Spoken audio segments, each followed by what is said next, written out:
Autumn and Shanna Kealoha's first living child is finally here. So last time we talked, Autumn Kealoha, the heir of my legacy challenge, supported her wife, Shanna Kealoha, as she gave birth to their first child in their bedroom, a son named Sage Kealoha. Yo Ezra, ever fucking heard of knocking? Your sister's wife Suchi is out. Autumn and Shanna were so relieved when the labor was over and their son Sage was born happy and healthy. Autumn was in heaven after a long battle with her own pregnancy and miscarriage. She was finally a mother to a beautiful baby boy in great health. Her wife Shanna rested as she cuddled, snuggled, and talked to her son. She wanted him to know how loved he was from day one. Everything was perfect about him. His eyes, his cheeks, his little nose. She had never seen someone more perfect. Besides her wife Shanna, of course, who she praised and applauded for giving birth. She did amazing and she was so proud of her for getting through it. She looked so radiant and she was in love with her new mum bod. She just wanted to kiss her all over and show her how much she loved her, but that definitely wasn't happening anytime soon.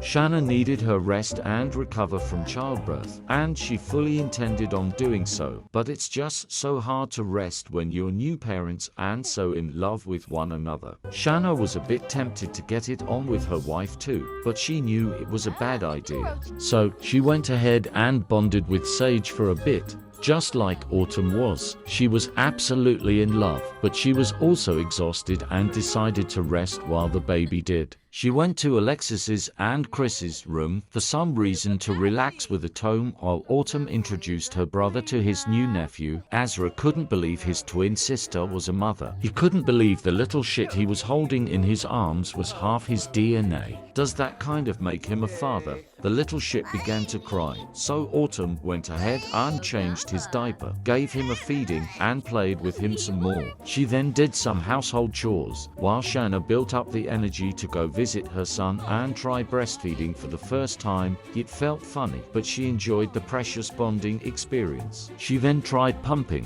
which unfortunately was unsuccessful, and girl, what the fuck is on your head? Clint could see Autumn and Shanna were busy with the new baby and all, so he made them some hot pot for dinner. Though Shanna really wasn't hungry, she just wanted to get back to spellcasting. Autumn sat down with her brother for dinner while Rotten Eggs woke up from her nap and went to meet her new nephew. She thought he was so cute. Her baby fever was at a new all-time high, and that made her wonder what it would be like to have a baby of her own, one with Zayden. Downstairs, Shanna decided to be dramatic out of the blue. I thought it was something that had to do with her high blood pressure or giving birth. Turns out she just failed at making a potion. You seriously had me worried over a failed potion? Go to hell. Nicole joined Autumn downstairs for hot pot and listened to her sister talk about Sage's birth. Rental property joined them for dinner too, but she dined on raw meat instead.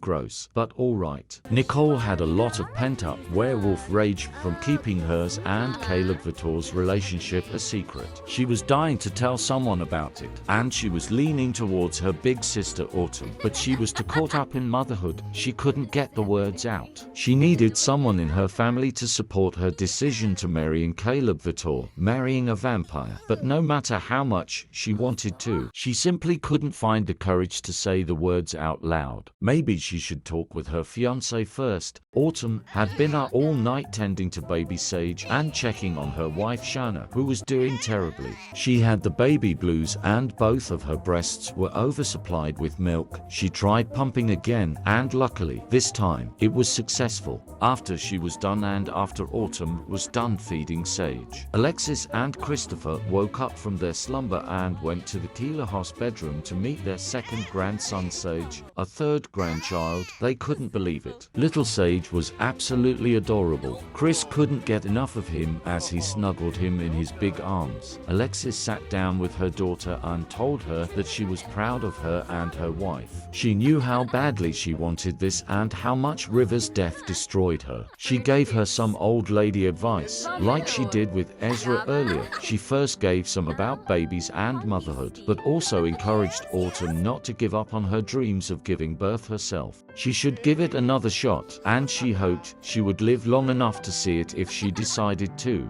Autumn realized she loves affection. God, you and Rosalie are too similar. Alexis then went ahead and said hello to little Sage. Feeling too blessed to meet another one of her precious grandchildren, it felt good knowing there was a new, young life in the house and that she'll be able to help raise him. Both Alexis and Chris praised Shanna for giving birth and congratulated the happy couple for becoming parents. And after raising between 6 to 8 children of their own, they both had plenty of advice to give, and both Autumn and Shanna listened attentively. Shanna felt so accepted and loved by the Volkovs. Both her mother Lunwola and her stepfather Akira were dead. She had no parents to get advice from. She valued and cherished every moment with Alexis and Chris, and hoped that they loved having her as their daughter-in-law as much as she loved having them as her mother and father-in-law.